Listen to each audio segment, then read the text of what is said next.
கடைசி நாட்களில் இருக்கிறோம். யோசித்து பார்த்துருப்பாங்களா?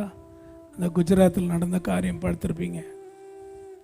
ஒரு டாக்டரு, ஒய்ஃப் டாக்டர், 3 பிள்ளைகள், போய் யூகேல செட்டில் ஆக போகிறார். லண்டனில் போயிட்டு கடைசி கிளிக் எடுத்து போடுறார் ஃப்ளைட்டுக்குள்ளே உட்காந்து. அவ்வளோதான், கல்யாணமான புது மாப்பிள்ளை, அவ்வளோதான். நாளைக்கு நம்ம கதி என்னன்னு தெரியாது. இப்போ ஈரான் அடிக்கிற அடி இந்தியா வரைக்கும் பாதிப்பு வரும்னு சொல்லி செய்தி வந்திருக்குது. இந்தியா பாதிக்கக்கூடும் என்கிற ஒரு அச்சம் இருக்கிறது. நாளைக்கு நம்ம ஜீவனோடு இருப்போமான்னு தெரியாது. அதான் உலகம், அதான் வாழ்க்கை.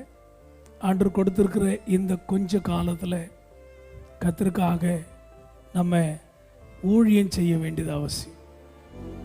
உலகம் மடிந்து கொண்டிருக்கிறது, ஜனங்க மடிந்து கொண்டிருக்கிறாங்க, நாட்கள் பொல்லாதவைகளாக இருக்கிறது.